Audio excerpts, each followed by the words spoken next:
XLI Education Study in USA assured scholarship. Contact 9881 96666.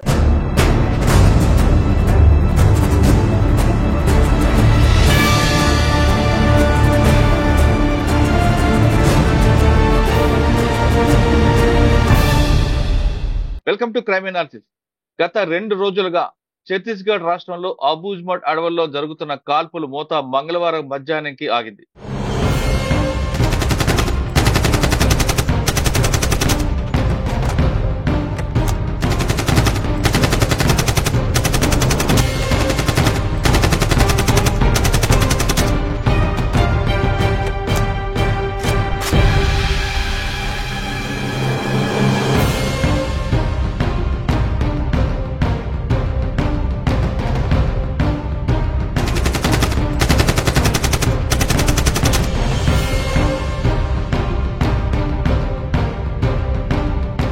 సంఘటన స్థలానికి వెళ్లి చూసిన పోలీసులకు దాదాపు 29 మంది మావోయిస్టుల మృతదేహాలు దొరికాయి.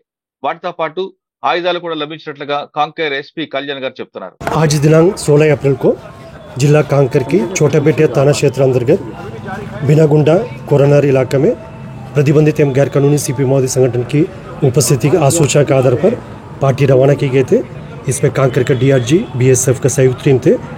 अभियान के दौरान सर्चिंग के दौरान एक मुठभेड़ हुई थी. मुठभेड़ में काफ़ी बड़ी मात्रा में माओवादियों का उपस्थिति दिखाई दिया और अभी भी लगातार मुठभेड़ जारी है. उस मुठभेड़ में संभावना है 18 से अधिक माओवादियों डेड बॉडी अभी तक रिकवर की गए थे और जैसे काफ़ी बड़ी मात्रा में AK-47 इंसास SLR 303 एवं अन्य जो हथियार भी बरामद किए गए थे. क्योंकि अभी भी सर्चिंग जारी है इसलिए एग्जैक्ट फिगर हम तब सर्चिंग अभियान खत्म होगा उस समय हम बता पाएगा ऑथेंटिकली. लेकिन अभी तक जो प्राथमिक जानकारी मिला उसमें अभी तक 18 माओवादियों का डेड बॉडी और AK-47 इंसास SLR 303 इस प्रकार के ग्रेडेड वेपन्स भी काफी बड़ी मात्रा में मिला है. అయితే చనిపోయిన వారిలో తెలంగాణ రాష్ట్రానికి భూపాలపల్లి జిల్లా చెందిన శంకర్రావు ఉన్నట్లుగా తెలుస్తుంది. అతను 1997 నుంచి అజ్ఞాతులు ఉన్నారు. అతని భార్య సుమన్ కూడా చనిపోయినట్లుగా పోలీసులు ధృవీకరించారు. శంకర్రావు గారు 1997లోనే అజ్ఞాతంలో వెళ్లి ఉద్యమంలో పాల్గొని రకరకాల కార్యక్రమాలు చేపట్టారు. శంకర్రావు గారు భూపాలపల్లి జిల్లాకు చెందిన నుంచి అటువైపు వెళ్లి గడ్చిరోలిలో ఆ ప్రాంతాల్లో పనిచేశారు. అప్పట్లో అతనితో పాటు సమకాలీనుగా ఉన్న గాజర్ల రవి అలియాస్ అశోక్ ప్రస్తుతం అంటున్నారు. ఆయనకి శంకర్రావు గారితో ఆయనకున్న అనుబంధం ఎలాగుండేది, ఆయన కార్యక్రమాలు ఏ విధంగా చేసేవారు, అసలు శంకర్రావు గారు అడవిలోకి వెళ్ళడానికి ప్రధాన కారణం ఏంటో గాజర్ల రవి అలియాస్ అశోక్ గారు తెలుసుకుందాం. అన్న నమస్తే. నమస్తే అన్న, నిన్న మధ్యాహ్నానికి మనకి ఒక చెడు వార్త వినిపించింది. మన రాష్ట్రానికి చెందిన వ్యక్తి అక్కడ చనిపోవడం అనేది చాలా బాధాకర విషయం, దానికి కాదనలేము. 1997లోనే అతను అజ్ఞాతంలో వెళ్లి మీతో పాటు పనిచేశారు, మీ సమకాలీలు ఉన్నారు. అతనికి మీకు ఎక్కడ పరిచయం అయింది, పరిచయం అయిన తర్వాత అతని మూమెంట్ ఎలాగుండేది, అతని భావాలు ఏ విధంగా ఉండేది, ఏ భావజాలంతో అతను అందులోకి వచ్చారండి? వాస్తవంగా ముందుగా మనం చెప్పుకోవాల్సింది అంటే ఇంకా ఇప్పటికీ అంటే ఇప్పుడిప్పుడే విజువల్స్ వస్తున్నాయి. విజువల్స్ లో కనుక చూసినట్లయితే ఇంకా అది నిర్ధారించినట్టుగా అనిపించడం లేదు. అధికారులు స్థానిక అధికారులతో కూడా నేను అడుగుతున్నా, వాళ్ళ కుటుంబం మాతో కాంటాక్ట్ లో ఉన్నారు కాబట్టి వాళ్ళు ఇంకా పూర్తి స్థాయిలో నిర్ధారించినట్టుగా ఇప్పటికైతే ఏమి ఫైనల్ గా ప్రకటన చేయలేదు. వచ్చినటువంటి విజువల్స్ లో కూడా అంటే కొన్ని విజువల్స్ మనం గుర్తుపట్టలేకుండా కూడా ఉన్నాయి కాబట్టి కొంత నిర్ధారణ అవ్వడం కష్టమేమో అనిపిస్తుంది. అది అంటే మనం ఖచ్చితంగా నిర్ధారించుకున్నట్టుగా అయితే ఇప్పుడు చెప్పలేము. కానీ ఎనీహో మొత్తానికి ఏంటంటే ఇప్పుడు ఆయన గురించి అంటే శంకర్ గురించి వస్తున్న ఈ వార్తల్ని బట్టి చూసినట్లయితే ఒకవేళ నిజంగానే ఈ ఎన్కౌంటర్ లో ఆయన చనిపోయి కనుక ఉంటే అతను గురించి చెప్పాల్సి వస్తే వాస్తవంగా మా జిల్లాకు సంబంధించినటువంటి వాడు భూపాలపల్లి జిల్లా చిట్యాల మండలము చలగరిగే అతని సొంత గ్రామము. ఆయన 1990 దశకంలో విద్యార్థి దశలో ఉన్నప్పుడే విప్లవ రాజకీయాల వైపు తను ఆకర్షితుడై ఆ గ్రామం కూడా అంటే చలగరిగే గ్రామం కూడా ఆ ప్రాంతంలో విప్లవ కార్యక్రమాలకు ఒక కీలకమైన గ్రామంగా ఉద్యమంలో చాలా ముందు వరుసలో నిలబడి పనిచేస్తున్నటువంటి గ్రామంగా ఆ గ్రామానికి చాలా పేరుంది విప్లవోద్యమంలో. అక్కడి నుంచి ఇప్పటి వరకు నాకు తెలిసి ముగ్గురు ఏమో ఉద్యమంలో పనిచేస్తూ ఉద్యమంలో చనిపోవడం జరిగింది. అందులో భాగంగా అంటే నాకు తెలిసి ఒక ఆయనే పోషాల తిరుపతి, తర్వాత మహేష్, అట్లాగే ఇంకొక శంకర్. ఈ ముగ్గురు 90 నుంచి 2020 వరకు కూడా 2019లో చివరగా రౌతు విజేందర్ అలియాస్ శ్రీనివాస్ అని గడిచిరోలి ఎన్కౌంటర్ లో 36 మంది చనిపోయినప్పుడు ఆ ఎన్కౌంటర్ లో అదే ఊరికి సంబంధించినటువంటి గడిచిరోలి జిల్లా కమిటీ నాయకుడిగా పనిచేస్తున్నటువంటి రౌతు విజేందర్ అలియాస్ శ్రీనివాస్ అనేటువంటి నాయకుడు కూడా 2019 మే 21 తారీఖున ఏమో ఎన్కౌంటర్ లో చనిపోవడం జరిగింది. ఇట్లా మొత్తంగా ఒక నలుగురు ఆ ఊరు నుంచి ఉద్యమంలో పనిచేస్తూ చల్లగరి గ్రామం నుంచి ఉద్యమంలో పనిచేస్తూ ఇప్పటి వరకు ఎన్కౌంటర్లలో చనిపోయారు. సో ఈయన కూడా 1990 దశకంలో విద్యార్థి దశలో ఉన్నప్పుడే విప్లవ రాజకీయాల వైపు తను ప్రయాణం ప్రారంభించి 99లో అనుకుంటా 98, 99లో అనుకుంటా ఒకసారి అప్పుడు అంటే గ్రామంలో యాక్టివిస్ట్ గా పనిచేస్తున్న క్రమంలోనే పోలీసులు తీసుకెళ్లి సరెండర్ ఏదో చేపించారు. ఆ తర్వాత అతను జైలుకి వెళ్ళాడు, కేసులు పెట్టి జైలుకి పంపారు. జైలు జీవితంలో ఇప్పుడు 2019లో చనిపోయినటువంటి రౌతు విజేందర్ ఈయన చాలా సన్నిహితంగా ఉండేటువంటి మంచి స్నేహితులు. సో వీరిద్దరు కూడా జైలుకి వెళ్ళారు 2000 కంటే ముందు 1999లో. ఈ 2000 సమయంలో బహుశా వరంగల్ జైల్లో ఉన్నప్పుడు వాళ్లకు ఇంకొక మావోయిస్ట్ నాయకుడు గతంలో ఎన్కౌంటర్ లో చనిపోయినటువంటి శాఖమూరి అప్పారావుతో వాళ్ళకు సన్నిహితం ఏర్పడింది. అట్లా జైలులో కూడా మళ్ళీ రాజకీయంగా ప్రేరణ పొంది జైలు నుంచి బయటకు వచ్చిన తర్వాత వాళ్ళు పూర్తికాలం కార్యకర్తలుగా 2000 సంవత్సరంలో ఉద్యోగంలోకి రావడం జరిగింది. మీకు ఎక్కడ ఎదురుపడ్డారన్న? అంటే నేను వాస్తవంగా ఒక సంవత్సరం నుంచి 2 సంవత్సరాలు భూపాలపల్లి ఏరియాలో కూడా నేను కమాండర్ గా పనిచేశాను. అప్పుడు 98, 99 సమయంలో అప్పుడు యాక్టివిస్టులుగా నాకు అప్పుడే మొదటిసారి వీళ్ళు పరిచయం కావడం జరిగింది. తర్వాత ఉద్యమంలోకి వచ్చిన తర్వాత ఇప్పుడు ఈయన మిత్రుడు గతంలో ఎన్కౌంటర్ లో చనిపోయినటువంటి రౌతు విజేందర్ ఏమో ఆదిలాబాద్ జిల్లాకి వెళ్ళి పనిచేశారు. ఈయనేమో ఇప్పుడు సిరిపల్లి సుధాకర్ అలియాస్ శంకర్, ఆయన ఇంతకుముందు మురళి అనే పేరుతో కూడా నిజామాబాద్ జిల్లాకి వెళ్ళి నిజామాబాద్ జిల్లాలో పనిచేయడం జరిగింది. నిజామాబాద్ లో పనిచేస్తూ ఆ తర్వాత క్రమంలో నిజామాబాద్, ఆదిలాబాద్ లో పనిచేస్తూ 2008 సమయంలో వాళ్ళు దండకారణ్యానికి బదిలీలో భాగంగా ఇక్కడి నుంచి ట్రాన్స్ఫర్ లో భాగంగా 2008లో దండకారణ్యానికి వచ్చాడు. ఆయన సహచరి సంగీత అనుకుంటా ఆమె పేరు. వాళ్ళిద్దరూ 2008లో దండకారణ్యానికి బదిలీపై వచ్చారు. 2008 నుంచి స్టిల్ నౌ ఇప్పటి వరకు కూడా ఉత్తర బస్తర్ డివిజనల్ కమిటీలో భాగంగా, అంటే కాంకేర్ జిల్లాలో వచ్చేటువంటి ఉత్తర బస్తర్ డివిజనల్ కమిటీలో భాగంగా పనిచేస్తూ ఉన్నారు. అక్కడ జిల్లా కార్యదర్శిగా ఉన్నాడని వింటున్నాం. శంకర్ అన్న మీతో పాటు చేశారు కాబట్టి అతను ఉద్యమంలో పాత్ర ఎంత చురుగ్గా ఉండేది, అతని భావజాలం ఎలాగుండేది, పీపుల్స్ కోసం ఏం చేసేవారు, ఆయన ఆలోచనలు ఏ విధంగా ఉండేది? అయితే ఆయన 1990 దశకంలో జరుగుతున్నటువంటి అప్పటి పోరాటాల ప్రభావంతో విప్లవోద్యమంలో పూర్తికాలం పనిచేయడానికి సిద్ధపడి ఒక్కడే, అంటే తల్లిదండ్రులకు ఒక్కడే కొడుకైనప్పటికీ ఇంట్లో పెళ్లి కావాల్సిన చెల్లె ఉన్నప్పటికీ కూడా తను అప్పుడు జరుగుతున్నటువంటి భూస్వామ్య పెత్తందారి దౌర్జన్యాలకు వ్యతిరేకంగా పోరాటంలో నేను భాగం కావాలని భావించి, కుటుంబం ఆర్థిక ఇబ్బందుల్లో ఉన్నప్పటికీ, అంటే ఒక దళిత కుటుంబంలో కూడా ఆర్థిక ఇబ్బందుల్లో ఉన్న చాలా చురుగ్గా విప్లవ కార్యక్రమాల్లో పాల్గొనడం జరిగింది.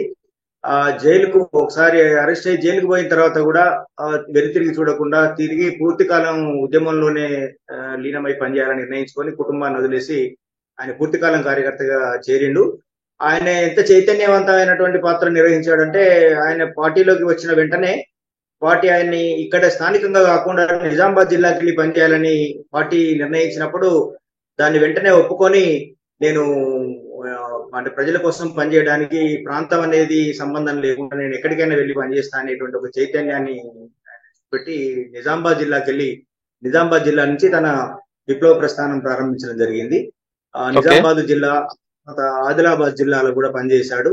అక్కడి నుంచి ఒక జిల్లా కమిటీ స్థాయి నాయకుడి దాకా ఆ ప్రాంతంలో, అంటే ఉత్తర తెలంగాణలోని నిజామాబాద్, ఆదిలాబాద్ జిల్లాలో ఒక జిల్లా స్థాయి నాయకుడిగా ఎదిగిన తర్వాత తాను అప్పటి నిర్బంధ పరిస్థితులు వీటన్నిటి రీత్యా ఇక్కడి నుంచి కొంతమంది నాయకత్వాన్ని పార్టీ దండకారణ్యానికి రిట్రీట్ చేస్తున్న క్రమంలో భాగంగా ఆయన 2008లో నాకు గుర్తున్న మేరకు 2008లో ఇక్కడి నుంచి దండకారణ్యానికి వచ్చాడు. దండకారణ్యానికి వచ్చిన తర్వాత దండకారణ్యంలో కూడా అక్కడ తనకు ఆదివాసీ ప్రజల భాషను, యాసను చాలా వేగంగా నేర్చుకొని ఆ ప్రాంతంలో జరుగుతున్నటువంటి ఉద్యమంలో చాలా చురుగ్గా తను బాధ్యతను ఎత్తుకొని ఉత్తర బస్తర్ డివిజన్ లో పనిచేస్తూ వచ్చిండు. అనతి కాలంలోనే ఆయన ఒక జిల్లా కమిటీ కార్యదర్శి బాధ్యతలను కూడా చేపట్టి కీలకమైన బాధ్యతల పనిచేస్తున్నాడు అనేది ఇప్పటికైతే మనకున్న సమాచారం. అన్న ఒకసారి మీ వాట్సాప్ కి లేటెస్ట్ ఫోటో పంపే ఒకసారి చూడగలరా? ఈయన ఒకటైనా కాదా?